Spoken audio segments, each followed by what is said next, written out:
sini kami dari kelompok 4 ingin mempresentasikan hasil kerja kami mengenai sistem limfatik.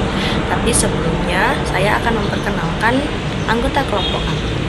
Yang pertama ada saya sendiri, yaitu Selvin Nurhamidah, ada Muhammad Razan Sirihadi, Lisa Isnaini, Rizka Amalia Ramadhani, Salsa Wadaniah, Kaila Faza, dan Iza Tirlisa. Berikut hasil kerja kami. Imunitas adaptif. Beradaptasi berarti cocok, dan imunitas adaptif dapat menjadi cocok dan merespon hampir semua antigen. Imunitas adaptif bersifat spesifik dan dilakukan oleh limfosit dan makrofag. Kemudian, selanjutnya yaitu imunitas yang dimediasi sel. Mekanisme imunitas ini tidak menghasilkan produksi antibodi, namun efektif melawan protein intraseluler seperti virus, jamur, sel ganas, dan cangkokan jaringan asing. Kemudian selanjutnya yaitu mekanisme imunitas yang dimediasi antibodi. Mekanisme imunitas ini melibatkan produksi antibodi sel T membantu yang tersensitisasi menyajikan antigen asing ke sel B yang memberikan rangsangan kuat untuk aktivasi sel B spesifik untuk antigen tersebut. Sel B yang diaktifkan mulai membelah berkali-kali, dan dua jenis sel tersebut, beberapa sel B baru yang dihasilkan adalah sel B memori yang akan mengingat antigen spesifik. Jadi FYI-nya itu penyakit sarkoma kopasi itu dikenal sebagai penyakit langka pada pria lanjut usia. Nah, jadi sarkoma kopasi itu penyakit langkanya itu dia penyakit yang sangat ganas yang tumbuh lambat pada pria lanjut usia. Terus sedangkan pneumocyte itu sering disebut sebagai acute immunodeficiency syndrome (AIDS). Itu merupakan patogen yang tidak menimbulkan penyakit pada organ yang sehat. Lalu Human Immunodeficiency Virus (HIV) adalah retrovirus yang menginfeksi sel T pembantu, makrofag, dan lainnya. Seseorang yang telah terinfeksi HIV itu akan mengandung gen HIV seumur hidupnya. Dan orang yang pengidap AIDS itu rentan terhadap infeksi oportunistik, yaitu infeksi yang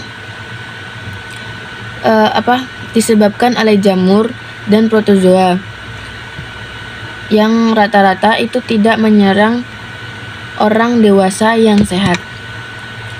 HIV itu berevolusi dari virus simpanse yang tidak berbahaya, itu berasal dari Afrika sekitar 1980-an. Dan masa inkubasi AIDS itu bervariasi, mulai dari beberapa bulan hingga beberapa tahun. Penularan AIDS itu melalui hubungan seksual, kontak darah yang terinfeksi, atau penularan yang melalui plasenta dari ibu ke janin. Di Amerika sekitar pada tahun 1980-an itu sebagian terjadi pada laki-laki, sedangkan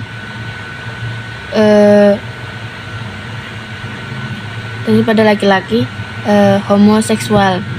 Penggunaan obat-obatan terlarang dan jarum suntik sehingga terkontaminasi darah mereka. Lalu AIDS merupakan masalah kesehatan masyarakat yang sangat besar di beberapa negara, terutama Afrika dan Asia, yang sampai saat ini itu belum mempunyai obat untuk memberantas HIV. Jadi AIDS menjadi penyakit kronis, namun tidak fatal. Obatnya tidak berhasil untuk semua orang, jadi tidak bisa untuk langsung semua orang.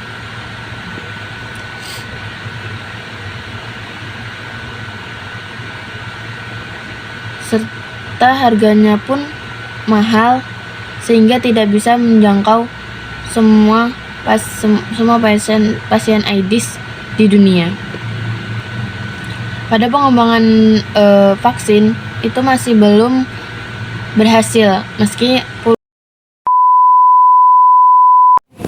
Ya, jadi di sini saya akan menjelaskan tentang antibodi. Antibodi disebut juga imunoglobulin atau gamma globulin, merupakan protein yang berbentuk seperti huruf Y.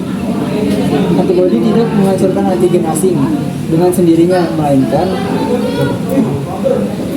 menempel pada antigen untuk memberi label agar antigen tersebut dimusnahkan. Setiap antibodi yang dihasilkan spesifik hanya untuk satu antigen. Jadi antibodi itu khusus untuk satu antigen, satu antibodi khusus untuk satu antigen. Nah, karena itu dalam sistem kekebalan pada tubuh manusia memproduksi banyak antibodi yang berbeda, dan diperkirakan pada sistem kekebalan tersebut terdapat jutaan antibodi yang spesifik antigen yang berbeda dapat diproduksi di sana.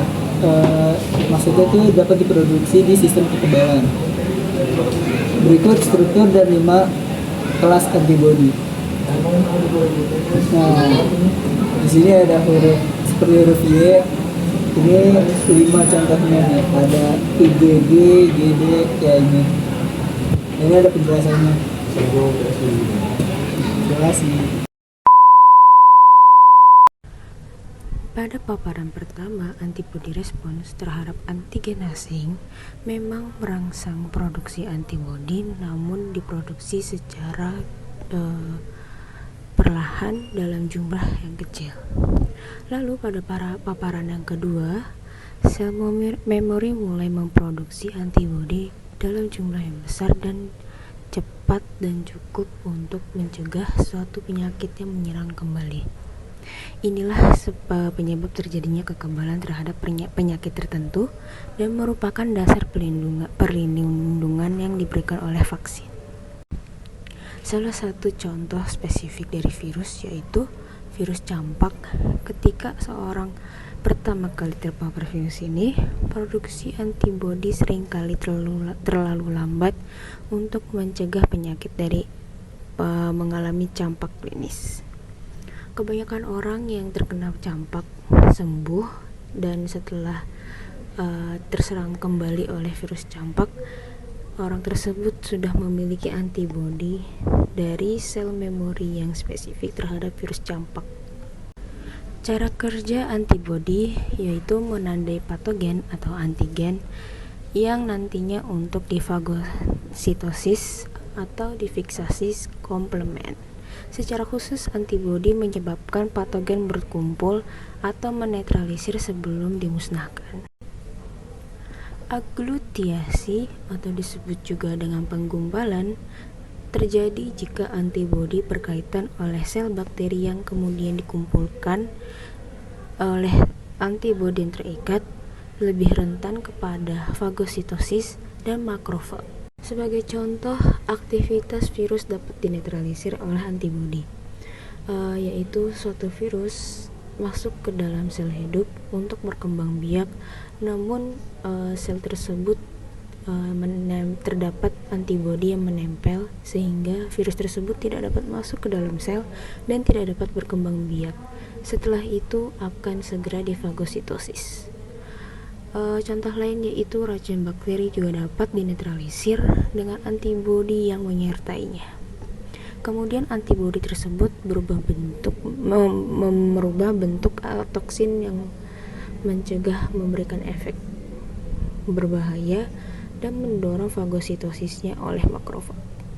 Salah satu dampak dari kerja antibodi adalah memiliki alergi. Tujuan dari vaksin adalah untuk mencegah penyakit. Vaksin mengandung antigen yang akan ditanggapi oleh sistem kekebalan tubuh. Jenis antigen vaksin itu sendiri adalah patogen yang dimatikan atau dilemahkan. Vaksin mengandung paparan pertama terhadap patogen dan menstimulasi produksi antibodi dan sel memori. Saat terpapar patogen itu sendiri, sel memori memulai produk antibodi dalam jumlah besar dengan cepat, cukup untuk mencegah penyakit. Selanjutnya, imunitas dalam tubuh manusia.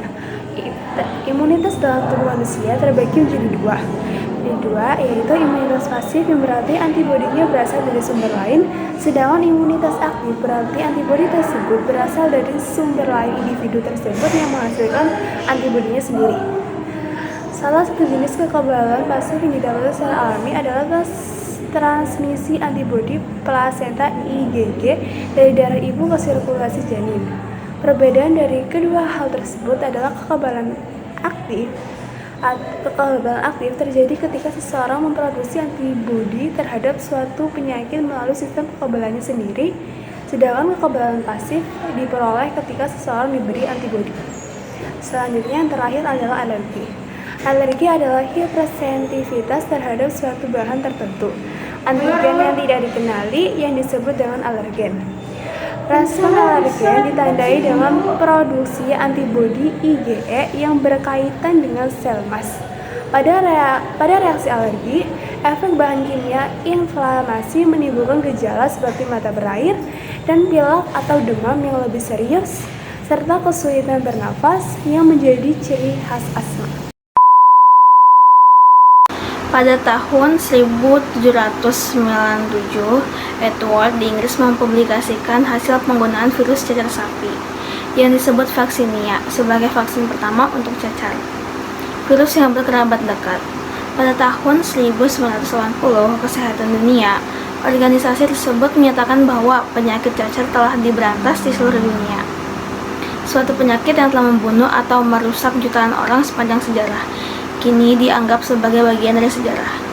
Pada abad ke-19 di Amerika bagian utara, ribuan anak meninggal karena difteri setiap musim dingin. Cacar, difteri, dan polio bukan lagi penyakit mengerikan seperti dulu. Hal ini disebabkan oleh pengembangan dan penggunaan vaksin secara meluas. Jenis imunitas yang pertama genetik, tidak melibatkan antibodi, diprogramkan dalam DNA.